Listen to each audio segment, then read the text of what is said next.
"I am too plump to love, sir. But I can cook," the settler girl said to the giant rancher. "It's they." The stagecoach sighed away as Abigail Turner set foot on Dry Creek's frost, her breath a thin ribbon beneath a sky bruised with dawn. Every pair of eyes measured her the way a scale measures weight.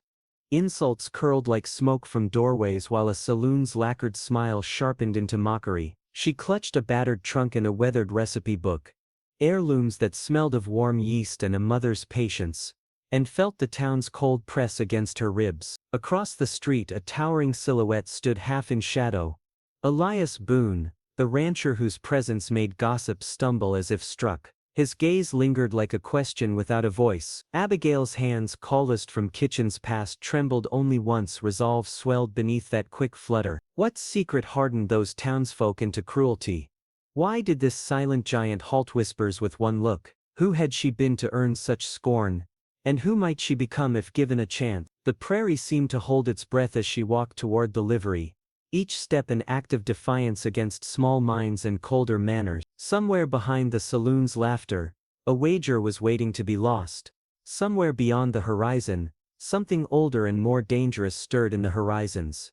An unspoken debt or a memory that would snap like a taut wire when pushed. Stay close. By candle and campfire, truths will surface that no one in Dry Creek expects. And the moment a single spoon meets a hungry table, everything will shift in ways that will make your jaw ache. Keep watching.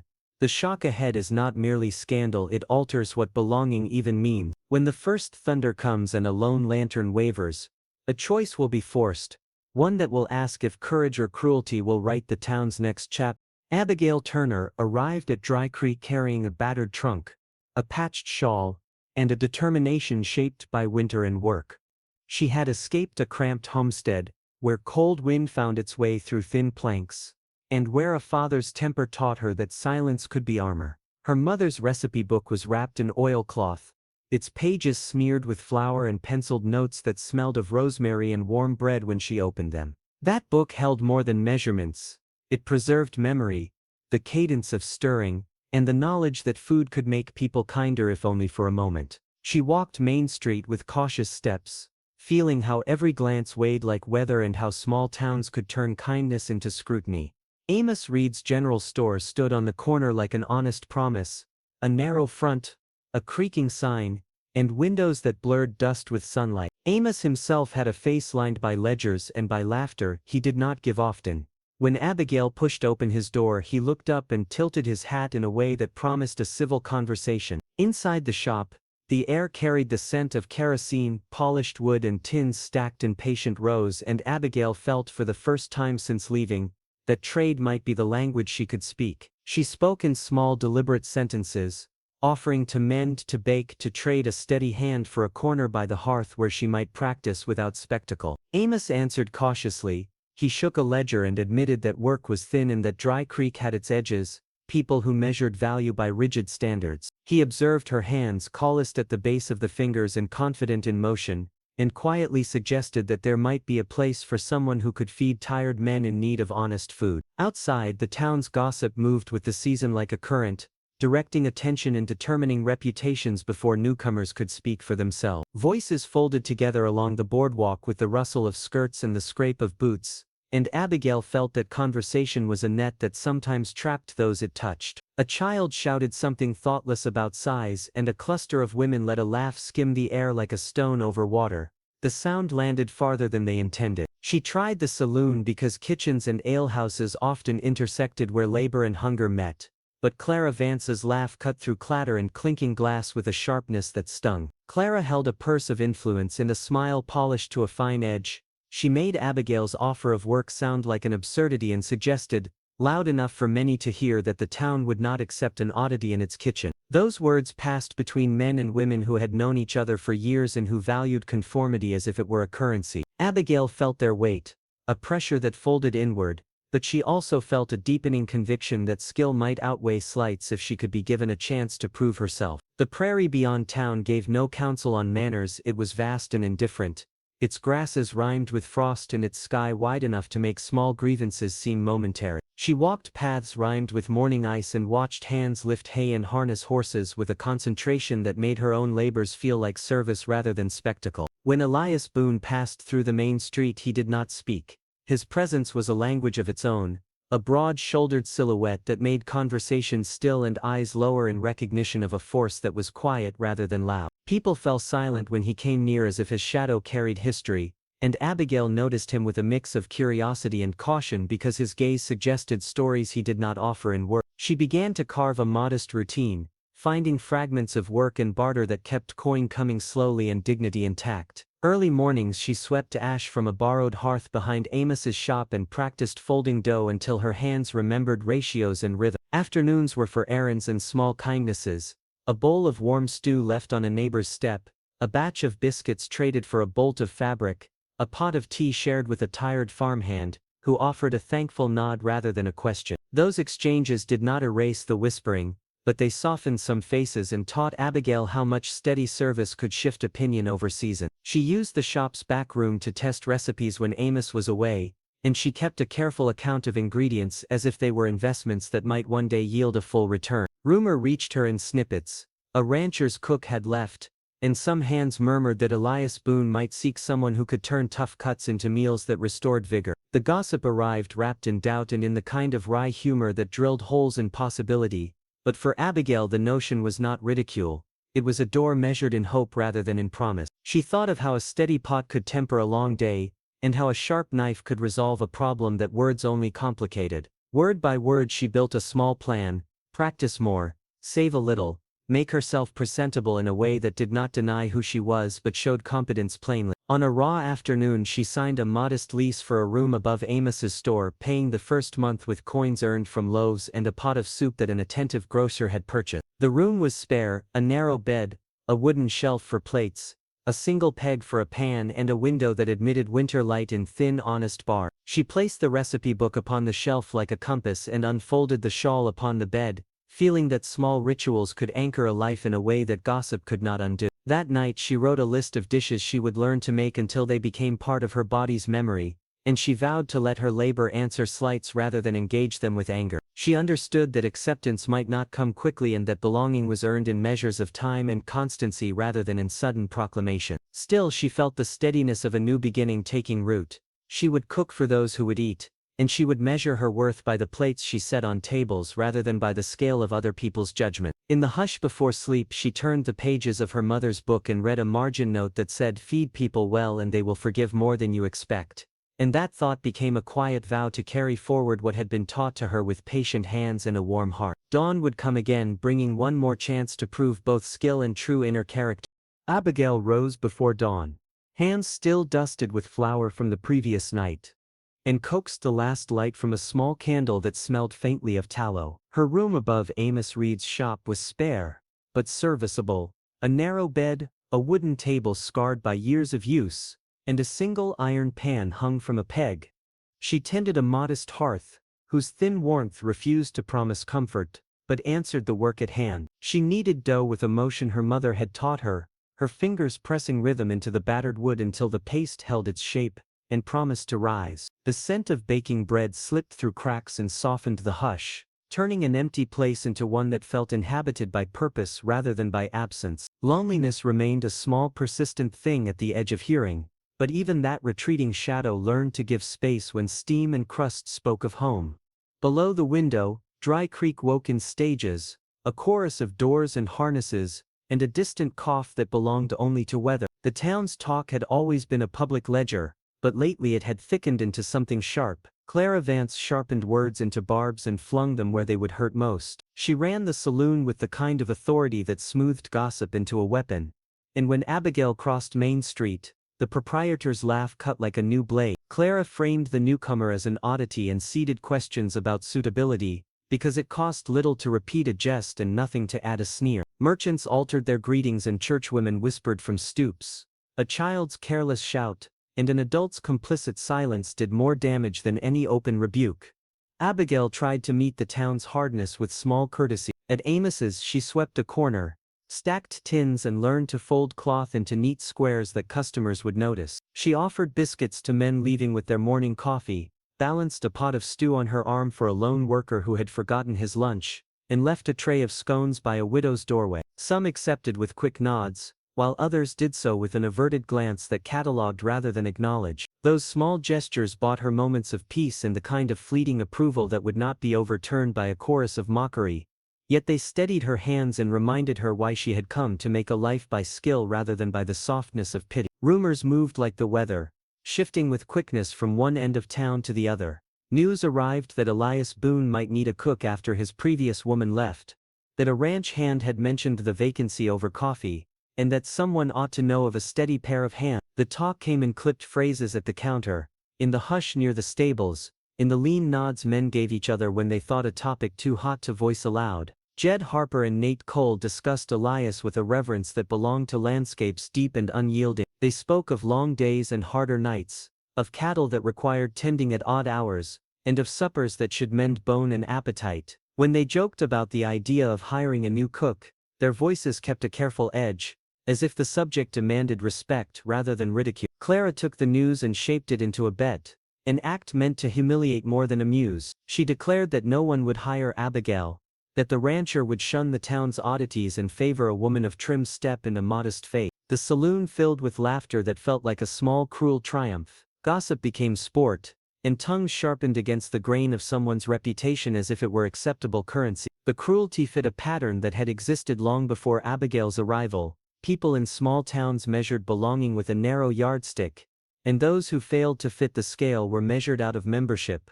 Each rejection she endured came wrapped in the coat of civility. "We might keep you in mind" meant no. "Bring a sample sometime" meant taste then dismiss. Those phrases felt like rehearsed kindness that lost meaning the moment they left polite mouth. Abigail returned with empty promises tucked into pockets and a clearer sense that appearances held sway longer than competence. She saw how curiosity rarely overcame prejudice unless someone chose to be brave enough to force the matter. People insisted on judging first and asking later, and the town's reluctance to change made each new refusal into another lesson in restraint. Yet each closed door also sharpened her resolve. She learned to turn disappointment into practice rather than surrender. So she practiced with a stubborn private industry. She braised tough cuts until they yielded to the patient heat, thickened stocks with bones and the occasional marrow that sold cheap at Amos's counter, and coaxed stubborn flours into loaves that held their shape and announced their presence by aroma alone. She wrote variations in the margins of her mother's recipe book,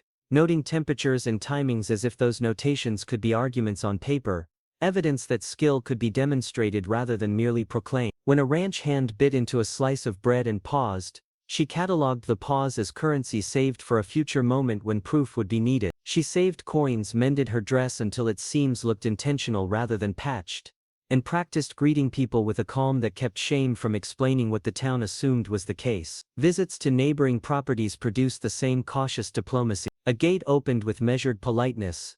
A man leaned to smell a biscuit and then looked away with a practiced neutrality that did not insult but did not welcome either. Hands that tended horses greeted her without warmth. Mouths that had once welcomed newcomers with curiosity now offered the bluntness of climates grown used to hardship. The polite refusals were the worst. They required no cruelty and yet accomplished it. Abigail learned to read the cadence of such refusals, the way a promise could be made to sound real while being nothing of the sort.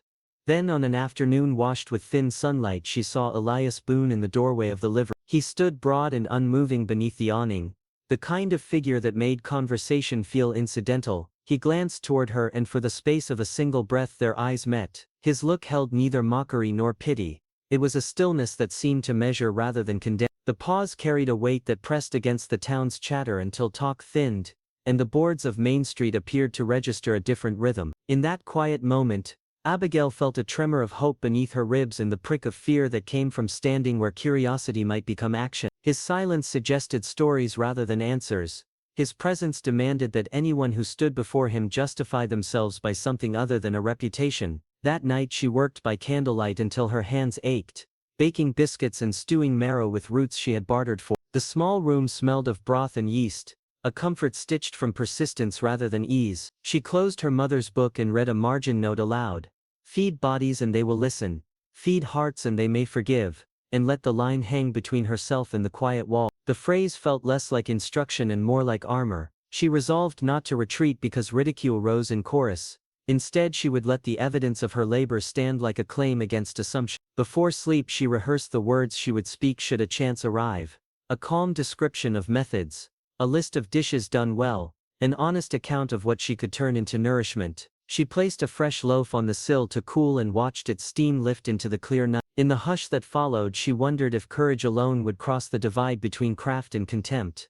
The thought unsettled her, yet she slept with a quiet certainty that she had not come this far to let gossip define the measure of her worth. Tomorrow she promised herself she would carry another tin, knock on another gate, and offer once more the steady work of a woman who trusted the proof of her hands. Have you ever pushed through unfair judgment? Abigail waited until the general store's afternoon lull, when conversation thinned and the lights slanted softer across the boards. She smoothed her dress with hands that had learned steadiness from long days by ovens and newly mended seams. The door creaked. She stepped inside and set her trunk by her feet.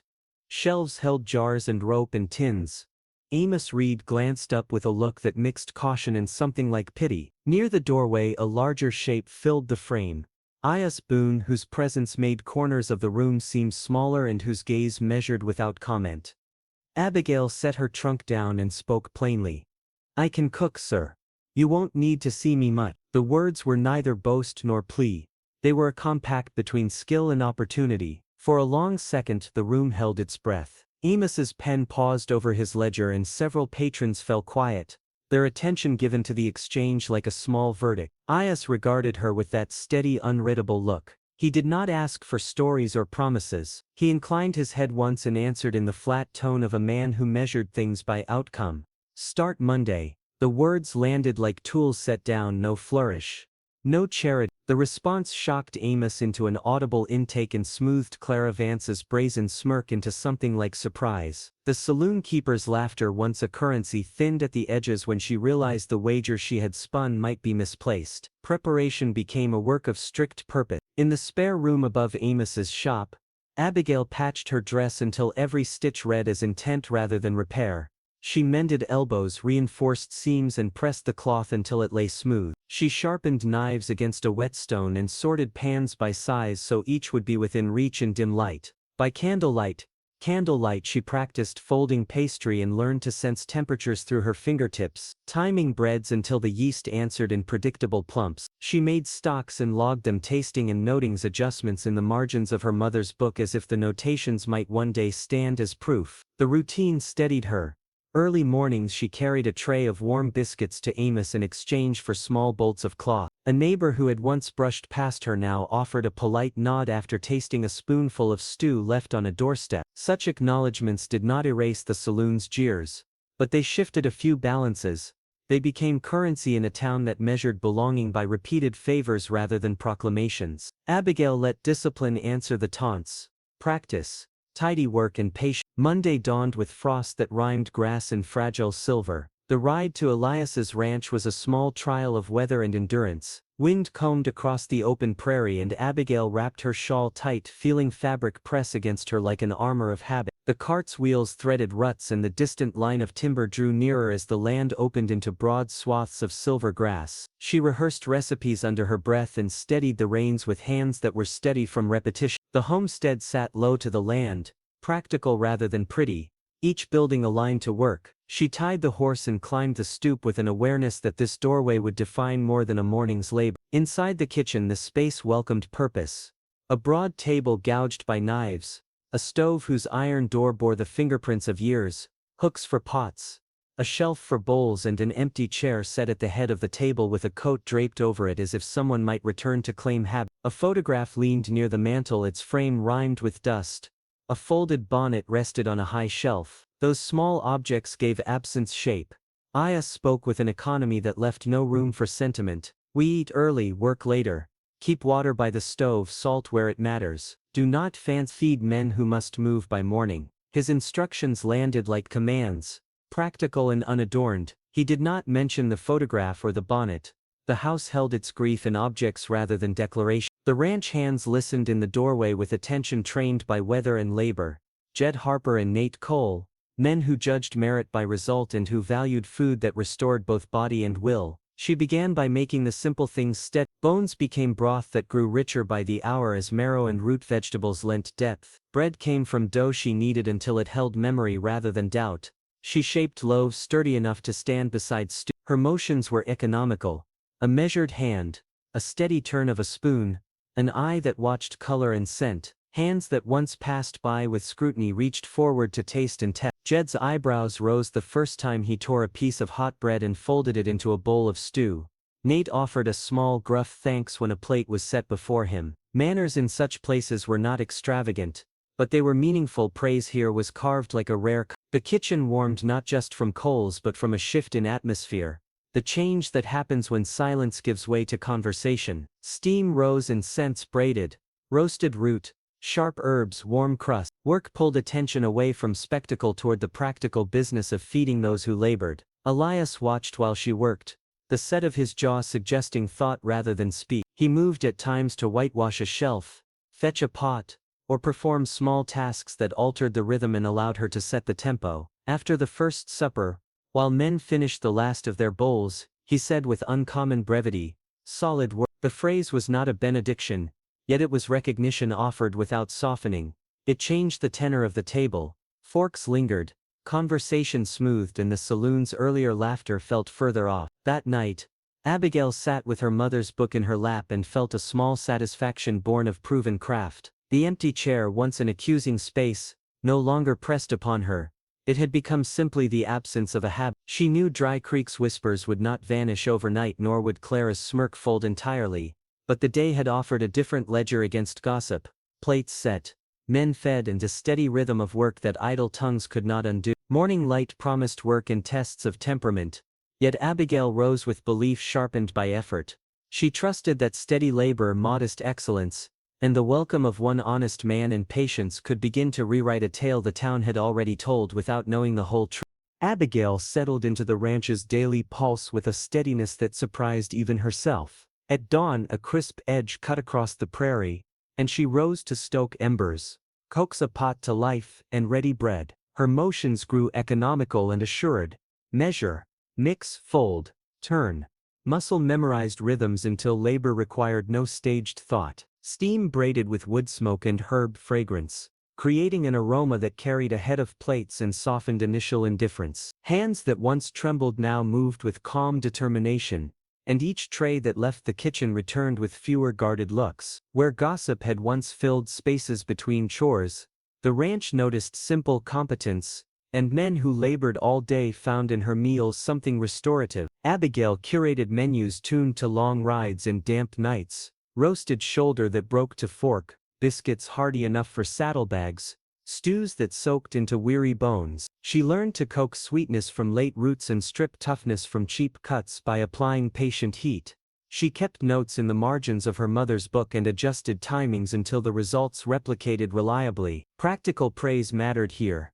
Jed Harper's grin after a first bite, and Nate Cole's shy, gruff thanks weighed more than any barroom jest. The ranch offered small courtesies that formed their own language of acceptance. A cleaned pan left where she could reach it, water buckets refilled without remark, a sprig of thyme tucked into a pot. Those gestures accumulated as currency, and Abigail catalogued them quietly, storing reassurance against the sting of town taunts. Elias Boone's contribution arrived not as a ceremony but as discreet, considered act. He placed jars of gathered herbs on the windowsill without ceremony, as if to suggest they belonged to the kitchen as naturally as the sun belongs to morning. When a shelf sagged, he brought a hammer and braced the board himself, attentive fingers driving two nails with skillful speed. He moved a framed photograph where dust would not snag her eye and left an extra kettle on the stove to keep the stew warm during interrupted checks. Such small adjustments felt to her like votes cast in favor of belonging.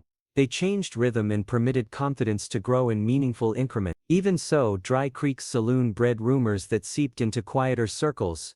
Clara Vance's sharp amusement found ears among riders and hands who liked the heat of gossip. Clara coined a phrase meant to wound pity higher, and repeated it with a triumphant tilt that invited others to join her jeer. That sting flicked at men's tongues, and sometimes they repeated it across fences or in passing at the stable, intending only sport but delivering a cultural crosscut that marked Abigail as an outsider. She absorbed these barbs without spectacle, measuring their weight and setting them aside because her hours were prescribed by work, not by argument. Each loaf browned in the oven became a quiet retort. Each well-seasoned pot proved a practical answer to slander. She learned to recognize support where it hid beneath caution, a compliment wreathed in critique, a favor dressed as indifference. Those subtleties mattered as profoundly as open praise because they signaled people willing to alter routine in ways that made her tasks easier. Elias's approval was sparing yet consequential. One evening after a day of slick mud and long drives, he pushed a steaming bowl toward her and said, "Solid work." The remark landed heavily, not because it was ornate, but because it came from a man whose voice set standards across the ranch. Conversation thickened, and the table's atmosphere shifted as forks slowed to attention. Practical reciprocation followed. Jed fetched eggs before dawn without being asked. Nate swept behind the cookhouse after meals, and Elias adjusted chores so fresh bread awaited the earliest riders. These changes were not theatrical but structural. They altered daily patterns subtly and proved that her labor had practical value, not merely sentimental worth. Still, uncertainty threaded through contentment, as rumors carried weight and sometimes gnawed at fragile peace. At the market, a rider arrived with news that Clara planned to visit the ranch, accompanied by a small retinue claiming she wished to see for herself this curious hire. The announcement spread across the property like dry tinder, prompting whispers about motive, inspection or spectacle, curiosity or humiliation. Apprehension tightened Abigail's chest. She had rehearsed service and timing, but now she imagined scrutiny that would test more than taste. That evening she arranged herbs with extra care, buttered the trays with crisp edges, and laid out the service as if preparing for a public examination rather than a supper among neighbors. Her fingers trembled once,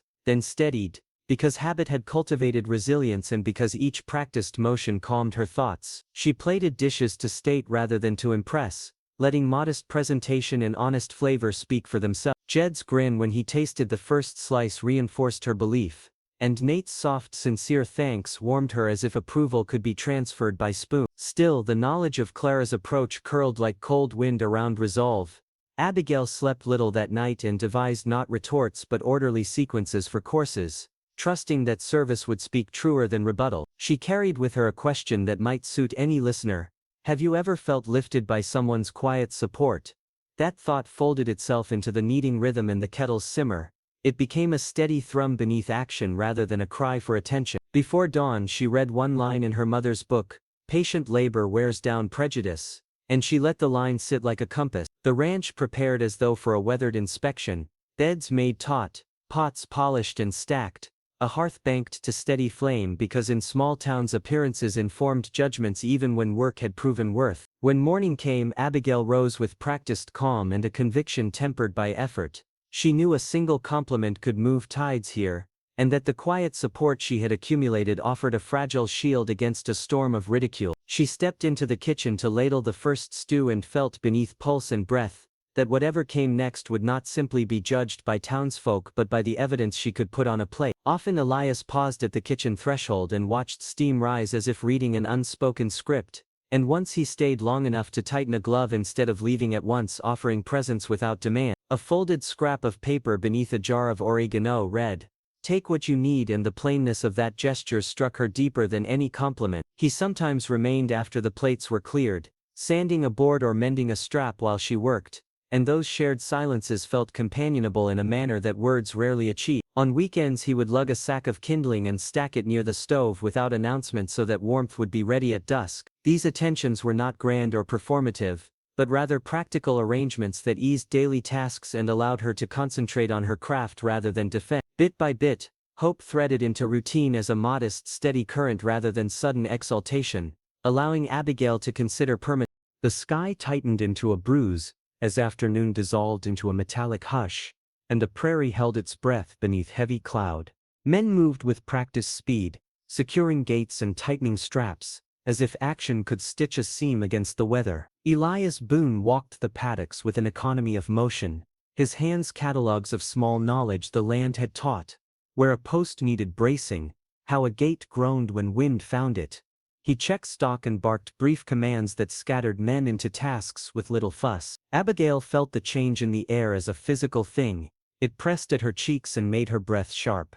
She watched from the porch where the kitchen warmth pooled behind her, steam fogging the window and mingling with the scents of herbs. Elias cautioned her to remain inside, his tone a tight wire of protection. Stay by the stove, keep kettles full. His direction carried care disguised as command. Abigail had learned ranch rhythms, but the sea of grass looked different under those clouds. She gathered lanterns as if gathering courage. Her hands moved with urgent discipline, finding hooks where iron hung and oil set in glass, the small store of wicks kept for early rides. A heavy pot fell in her arms like a bell whose sound men followed. She wrapped a shawl about her shoulders and stepped into the wind. The porch plank cold as lightning stitched the sky. The yard already turned into a theater. Cattle shifted with nervous energy, snorting and pawing. Lightning cut the world into sudden contrasts, thunder answering like a drum. Small groups of cattle broke from the main body as gates rattled and a loose panel clattered downwind.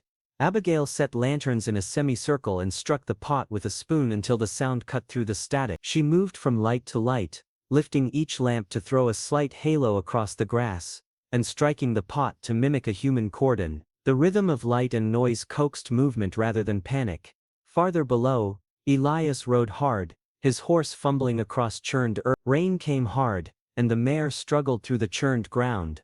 Abigail kept the lanterns moving, bending the herd toward a narrower pass rather than fences that might break. Herds, stubborn in terror, tugged toward open angles. She nudged direction by pocketing light where it mattered most. A small calf cut for the barbed border where fences strained.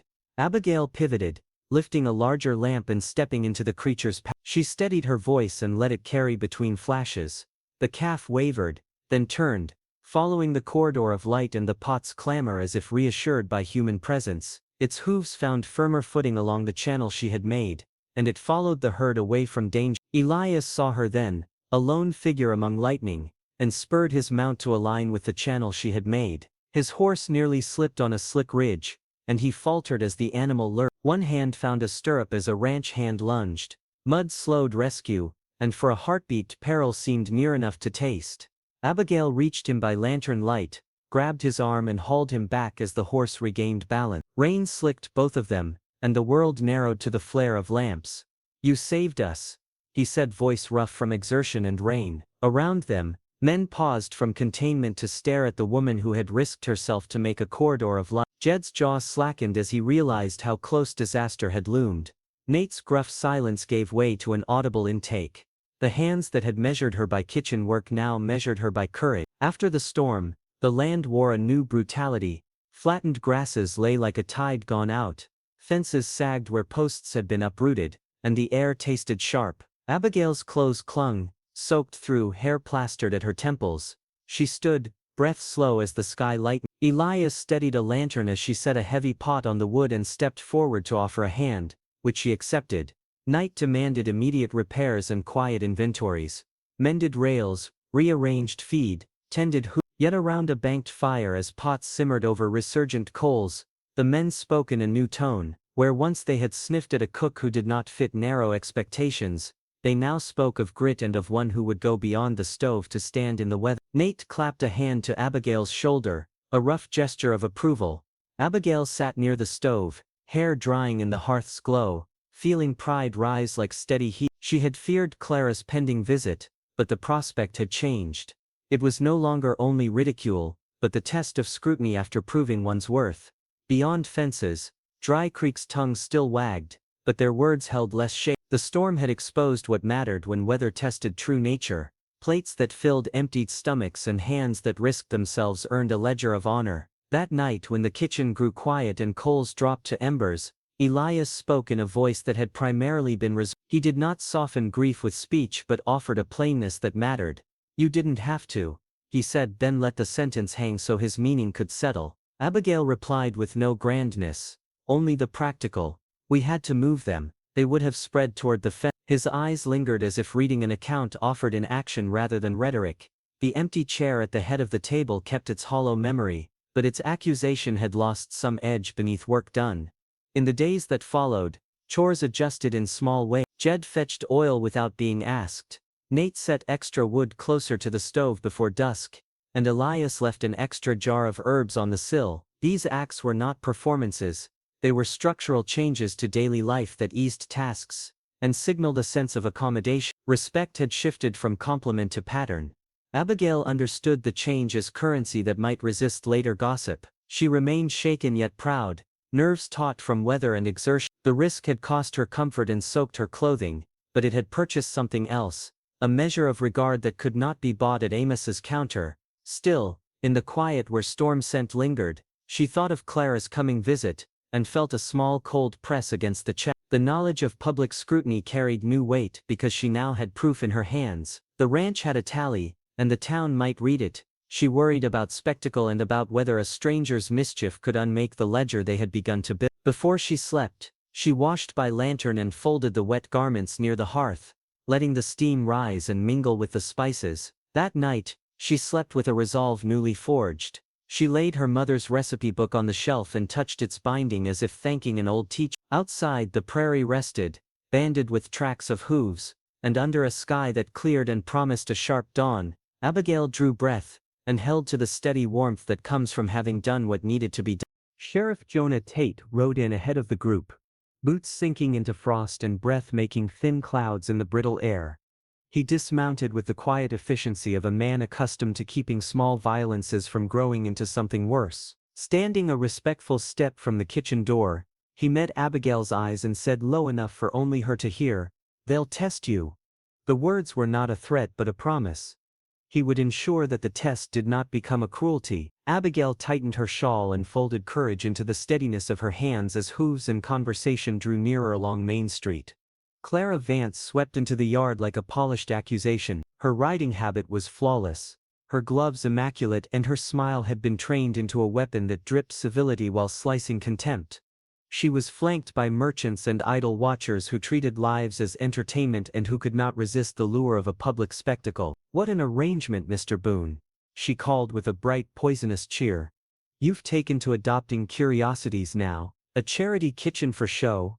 The tone framed derision as social observation, allowing those who wished to sneer to do so with the dignity of collective propriety. The weight of 100 stares settled on Abigail like weather. Memory offered flashes of earlier humiliations, scenes where strangers had measured her and reduced worth to appearance, and for a second old shame flared hot. She kept her hands steady on the counter and let the methodical rhythm of breath and muscles steady her fold, knead, simmer. Public scorn carried a different gravity than private cruelty. It demanded an answer that would not be satisfied by heat alone. Clara pressed the advantage, repeating the saloon's neat phrase, "Pity higher," with relish.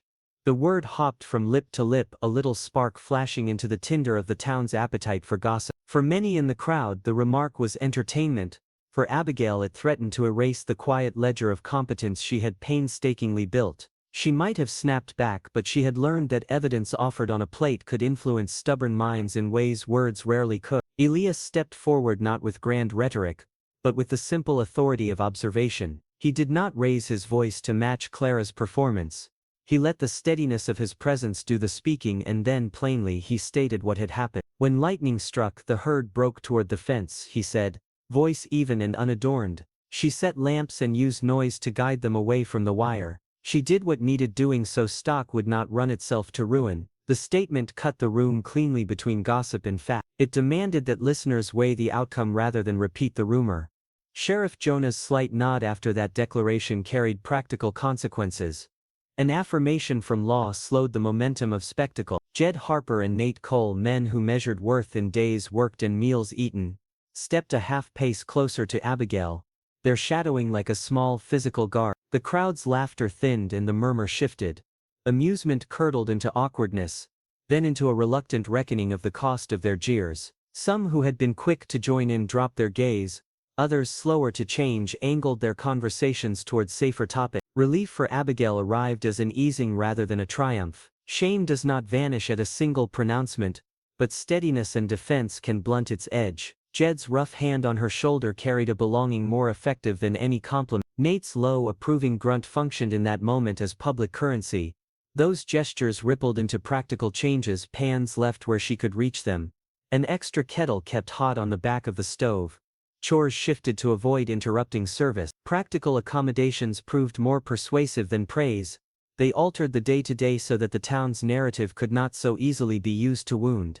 Clara's bravado collapsed into a thinner, edgier voice when she realized her wager had gone astray. She gathered her pride into clipped phrases and turned her mount toward the road, muttering about charity and spectacle but lacking the earlier confidence that depended on an eager audience. Her companions fell in line behind her, nursing an annoyance that would be whispered in private rather than asserted on the main street. The saloon keeper's retreat left an odd hush in its wake, an absence of expected outrage that made the yard feel like it had passed through something consequential.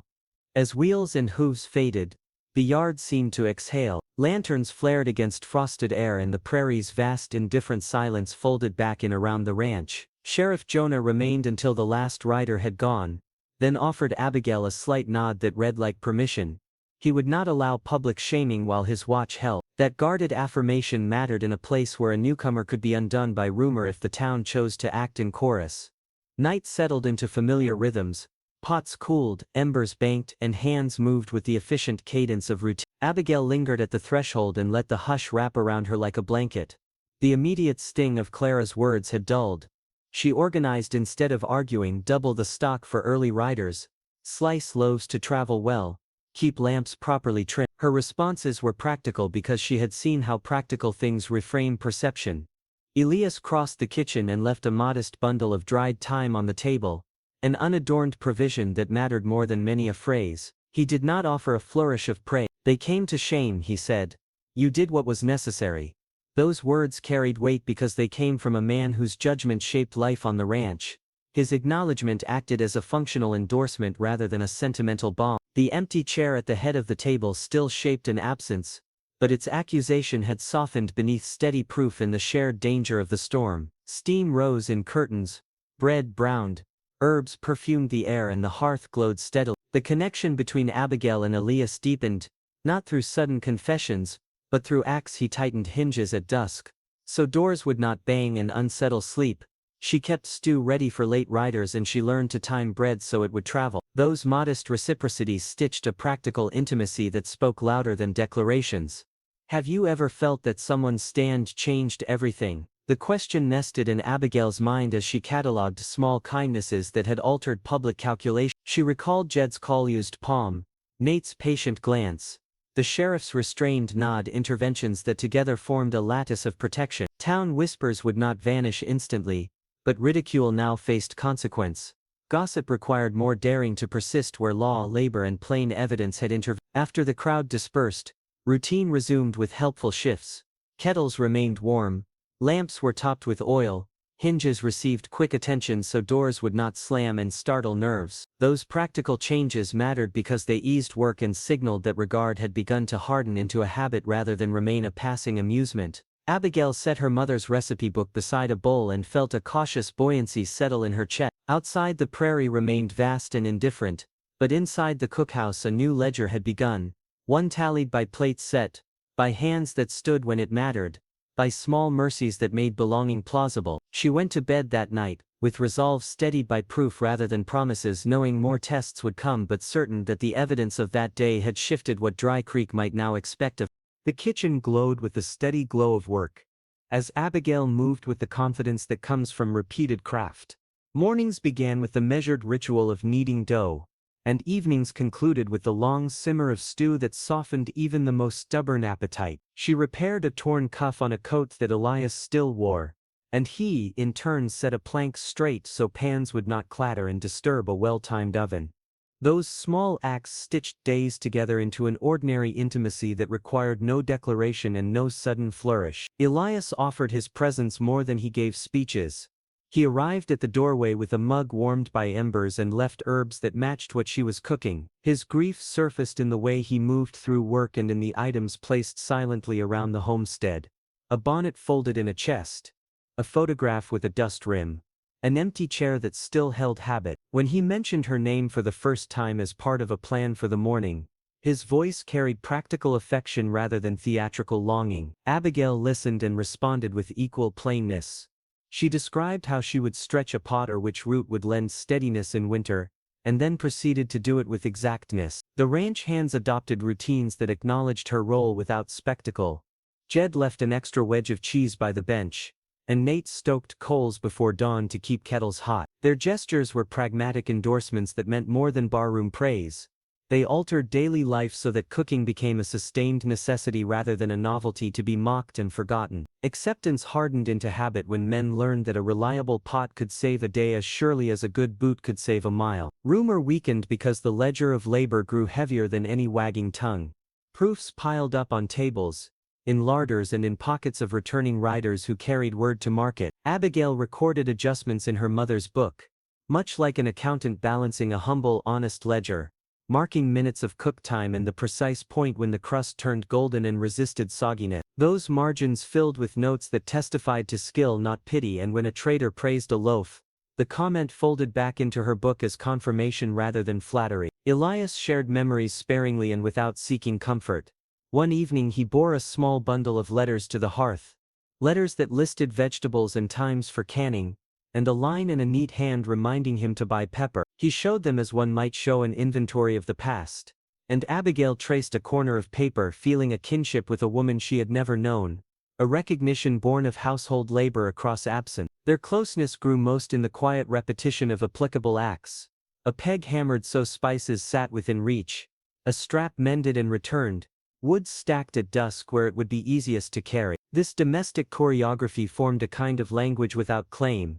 Each motion communicated consideration and reshaped the rhythms of their days. Once, after a long wet ride when the men returned cold and mud crusted their boots, Abigail served a stew so restorative that Jed paused mid-bite and looked up as if surprised by something his gut recognized before his mouth could say it. Nate's thanks was a low, sincere grunt that a week earlier might have been wrapped in mockery, but after the stew the sound carried a changed measure.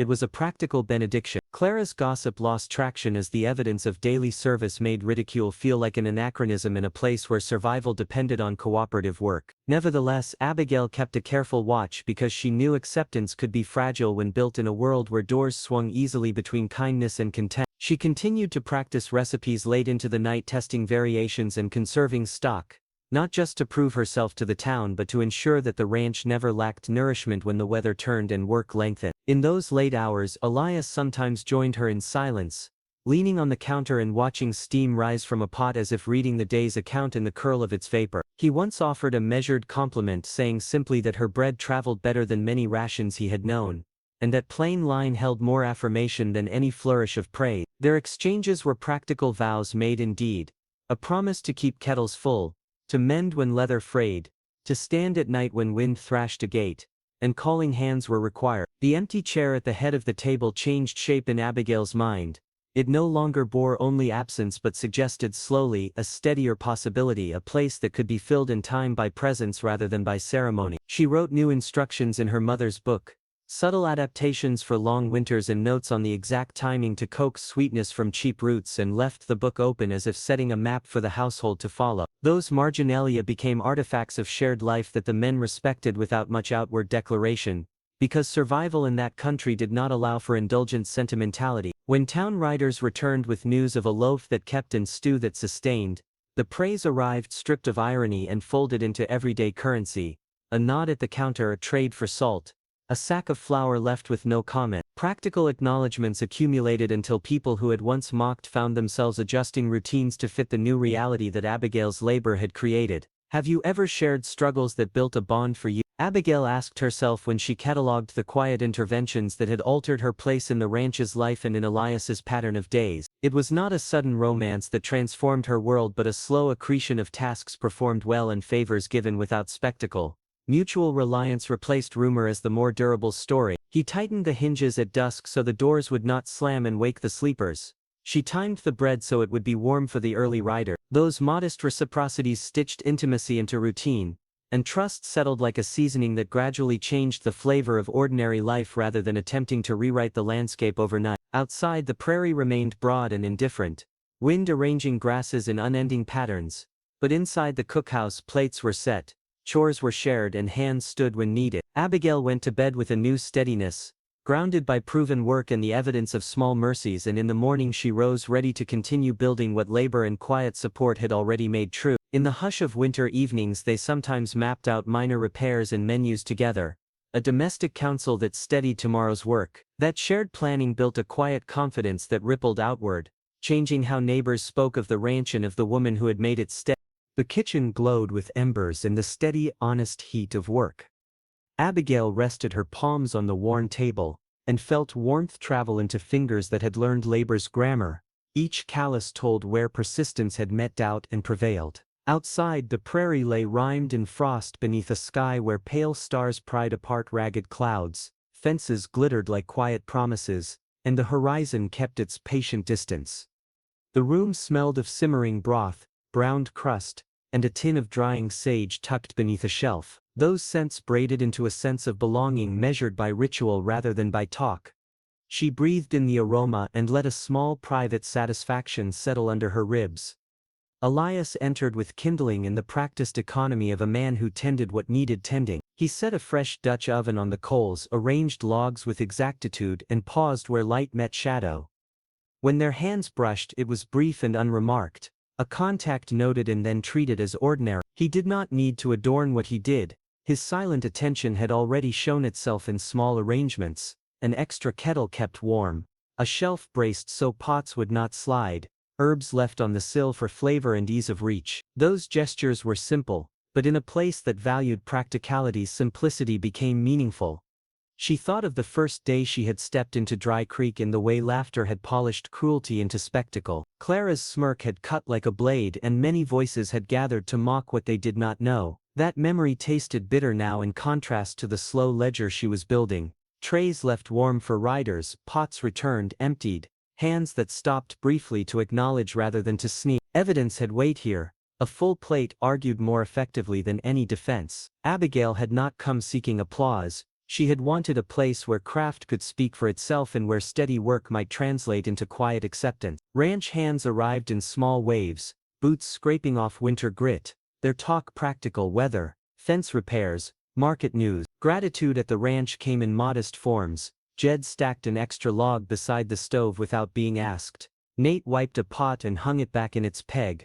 A rider left a sack of flour at the door with no flourish. Those gestures mattered because they replaced spectacle with routine. Routine made belonging harder to revoke. Jed's grin over a hot roll and Nate's gruff, almost shy thanks carried more consequence than clinking glasses in a saloon. Where once rumor held sway, repetition of helpful acts began to alter daily expectation. Still, Abigail understood how fragile acceptance could be in a place governed by habit. Clara's retreat had not unmade the town's inclination to measure, and gossip could be rekindled if fanned by a malicious tongue. Yet the storm had adjusted accounts in ways that would not evaporate with a single cold day. A woman who had set lamps and struck a pot amidst lightning had earned a ledger that included courage as well as cookery. Men who once spoke from benches now measured her by action. That shift mattered where words alone had once carried weight. Practical accommodations multiplied, oil fetched, coals banked, a kettle kept at the ready, and those small changes accumulated into a new baseline of expectation. Elias rarely spoke of the absence that shaped his house, but memory left small tokens: a bonnet folded like a careful regret, a photograph rimed by dust, an empty chair that held the shape of habit. One evening he unfolded a neat letter listing vegetables and the months to store them, and laid it upon the table as if offering an inheritance of domestic knowledge. Abigail traced the script with a fingertip and felt kinship across time. The exchange of household wisdom created an odd intimacy that bypassed sentimentality. This kind of sharing made the household feel like an instrument tuned by mutual will. They traded services in a manner that read like a covenant. She mended cuffs and patched hems. He tightened hinges and carried wood at dusk. She planned breads that would travel well. He rearranged chores so coals would be banked before the earliest rider. Those reciprocal acts threaded days together and transformed care into a system, rather than a rare favor. Trust accrued not through declarations but through reliable patterns. Someone who brings oats and someone who wakes to keep coals fed. Someone who steadies a gate and someone who knows the precise moment a loaf must come from the oven. One evening after plates were cleared and embers sank into slow orange ribs, Elias spoke with the reserved directness that fitted him. "You brought life here," he said, plain and unadorned. The sentence carried no flourish and no expectation of immediate reciprocity. It felt like a ledger entry that balanced what effort had already shown. Abigail felt fear slip at the edges. His recognition altered the house's rhythm more than any public compliment could have. The words confirmed what work had proven. Usefulness rewrites reputation. Belonging, she realized, was less a verdict than a practice. The town market might still murmur, and a few tongues might keep the taste of mockery, but the ranch's daily account had shifted undeniably. Care counted, bowls that filled hungry bodies, hands that risked themselves when weather demanded, neighbors who rearranged chores because another's labor made life easier. Those modest shifts proved durable because they altered routine and expectation. Rumors found it more challenging to take root where habits had been reconfigured by necessity. Yet uncertainty lingered beneath the warmth. Comfort could be fragile where routine prevailed. Clara might bide her time or find new darts of malice, and some merchants would always prefer the familiar rhythm of derision. Abigail did not pretend to have one. She trusted the ledger they had been building. Evidence on a plate was harder to deny than the hollow clink of a saloon spoon. Elias crossed to the table and set 2 steaming mugs between them, the vapor softening edges and making small gestures feel like sentences. He left his hand near hers, a brief, honest contact that neither demanded interpretation nor pretended to be more than it was. Abigail accepted that ordinary touch for its practicality, a warmth to steady the fingertips and a sign that presence had become habit. They did not promise declarations, they cultivated patterns that would hold when words failed. In the hush of hearthlight she catalogued the small mercies, a strap repaired so a kettle would not tip, an extra ration of flour tucked by the back door, a jar of thyme placed within reach. Those accommodations mattered because they eased labor and signaled practical endorsement. Jed's rough palm on her shoulder, Nate's patient glance, the sheriff's restrained nod, each shifted public calculation in quiet, essential measures. When neighbors adjusted their behavior to protect a routine they relied on, ridicule lost its power to unseat daily life. Have you fought to belong and then found a home despite the odds? Share your story below. Tell us about a moment when steady effort or a quiet ally changed how a group saw you. Did a single small intervention rewire a community ledger and turn mockery into respect? Drop your answer and connect with others who turned hardship into belonging through practice rather than performance. Abigail's path continues. Storms may come again, and old voices might seek new cunning, but tonight the hearth holds witness to a changed account. Share below and follow Abigail's journey. More surprises await.